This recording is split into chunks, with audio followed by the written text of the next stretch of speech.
धनुष है डगही न शंभु सरासन कैसे, कामी बचनो सती मन जैसे। जिस प्रकार से कामी पुरुषों के वचनों से एक सती का मन नहीं टिका करता, आज वही स्थिति राजाओं और धनुष के बीच में हो गई। और यहां 2 4 6 राजा नहीं आए, यहां पूरे 10,000 राजा आए। भूप सहस 10 एक ही बारा, लगे उठावन तरही न तारा। 10,000 राजाओं ने धनुष उठाने का प्रयास किया, लेकिन कोई भी राजा धनुष को हिला तक नहीं पाया। और राजाओं की जो स्थिति है, सबके सब राजा श्रीहत हो गए, हार गए। और हार करके पुनः अपने अपने आसनों पर बैठ गए। श्रीहत भये हार ही राजा, बैठे निज निज जागी समाजा। महाराज जनक ने देखा कि जितने राजा लोग धनुष तोड़ने के लिए आए, ये राजा लोग हृदय से हार मान गए, अपने अपने आसनों पर पुनः आसीन हो गए। अब महाराज जनक के मन में क्रोध आया और क्रोध से राजाओं की ओर देखने लगे, विचार करने लगे महाराज जनक कि ये वही राजा हैं जो कुछ समय के पूर्व ताल ठोक रहे थे और ये चर्चाएं कर रहे थे कि धनुष को हम तोड़ेंगे। पर हाय रे दुर्भाग्य, कोई भी राजा धनुष को नहीं तोड़ पाया। महाराज जनक जी के मन में क्रोध आया। अब क्रोधमयी वचनों का प्रयोग अब राजा जनक राजाओं को करने लगे। नृपन बिलो की जनक अकुलाने, बोले बचनो रोष जनुसाने।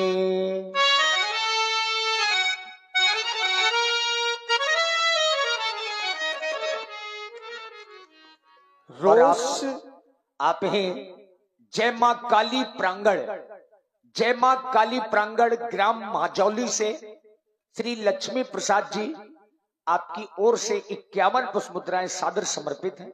धन्यवाद। रोष जनुसाने, लेकिन कब? जब नृपन बिलोक, तब जनक अकुलान। क्या देखा?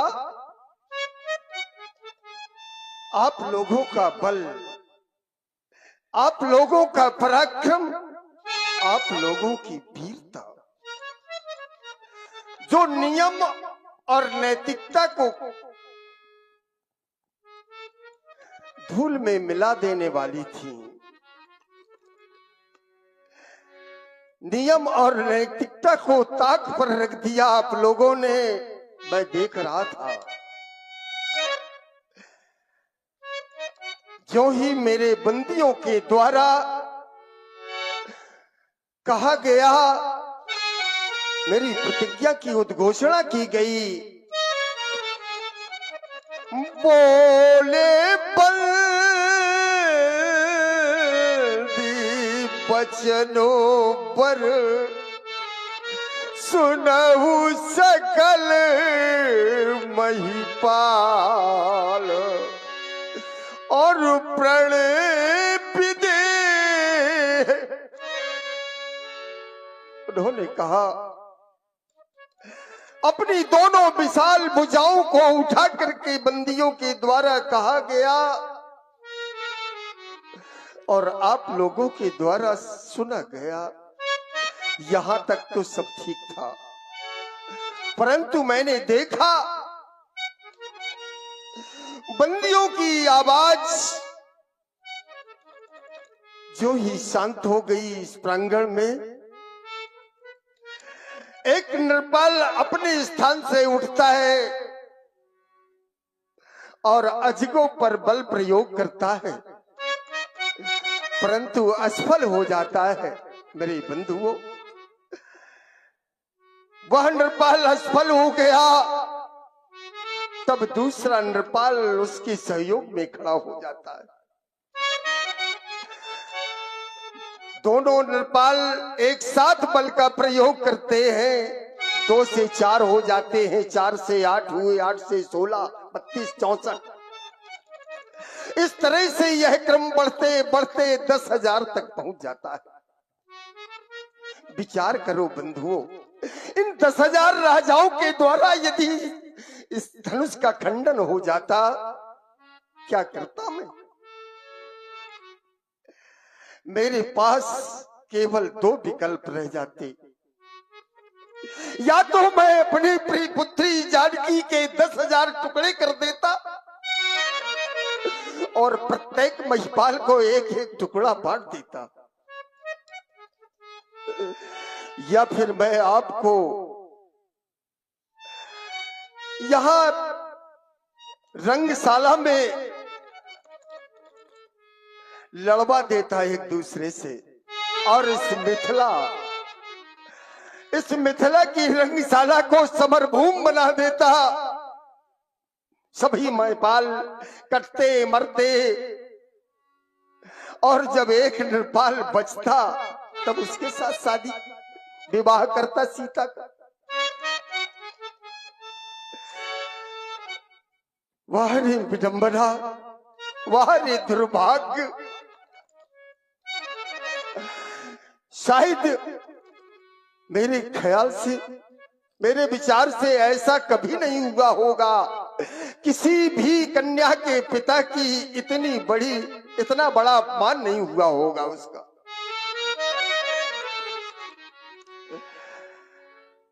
आज मैं देख रहा हूं समस्त नृपाल अपने अपने स्थान पर बैठ गए हैं, अपने सर को नीचे झुका लिया है।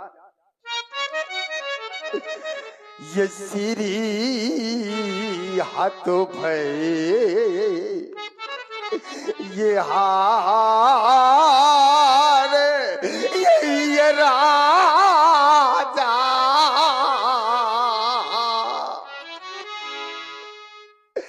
और ये बैठे हैं लीजे ये जाई, ये समाजा बैठे नीचे।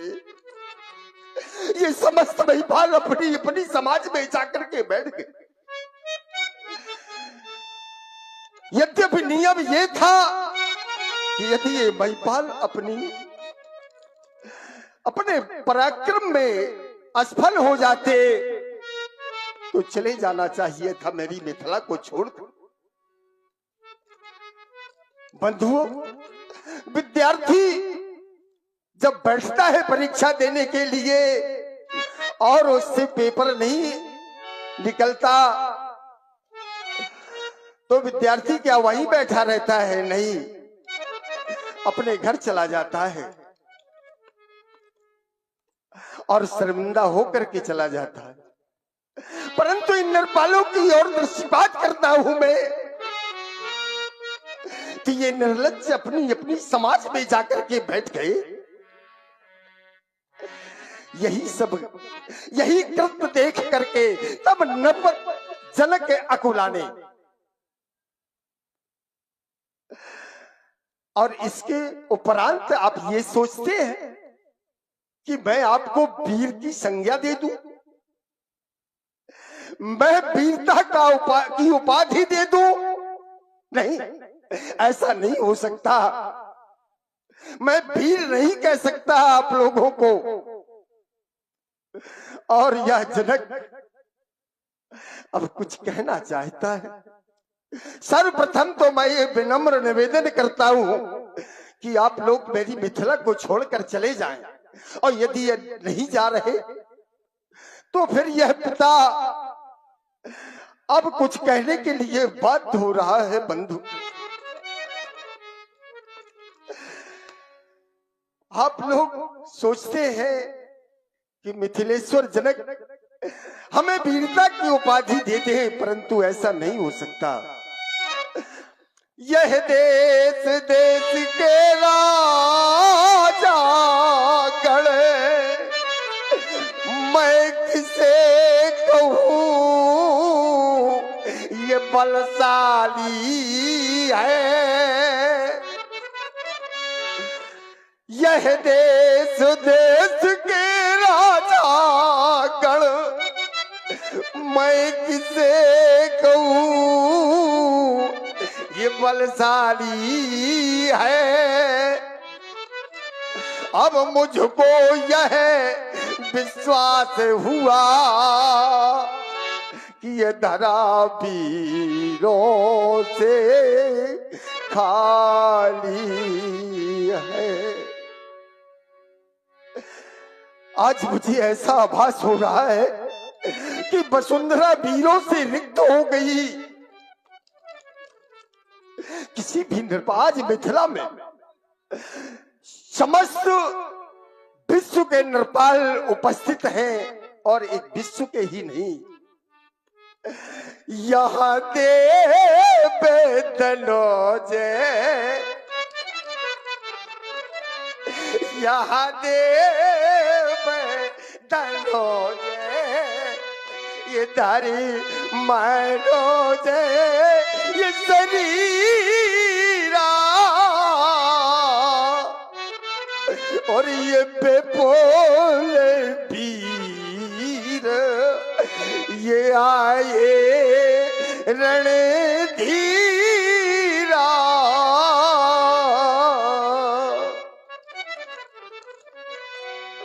ये समस्त राजागण ही नहीं, अपितु यहाँ तो देवता दैत्य किन्नर नर नाग सभी उपस्थित हो गए।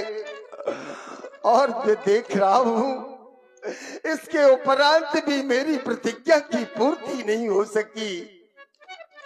यदि यह विचार पहले होता, यदि यह विचार पहले होता, तो यह बेबसी नहीं होती, और हम यह प्रणय करते ही नहीं, तो ऐसी दुर्गति नहीं होती। वारी दुर्भाग्य, शायद विश्व में पहली बार ऐसा हुआ है कि किसी कन्या का इतना बड़ा अपमान हुआ, ऐसा उपहास किया गया।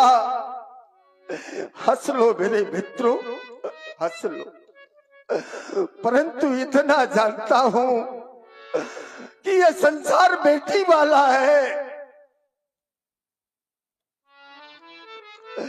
आप लोगों के घरों में भी सयानी बेटियां बैठी होंगी।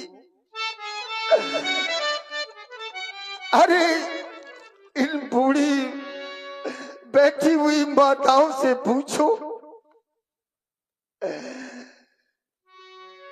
इन्होंने बेटियों को अपनी उदर से जन्म दिया है, उस बेटी का दुख क्या होता है, उस बेटी का दर्द क्या होता है, इन माताओं से पूछ लो। बंधुओं, कोई भी माता, कोई भी पिता अपनी कन्या को चाहे जितना धन दे दे, परंतु क्या वो संतुष्ट हो जाता है? क्या वो हर्ष के साथ विदा कर देता है अपनी बेटी? नहीं, नहीं मेरे साथियों, ऐसा नहीं होता। बेटी को चाहे सब कुछ दे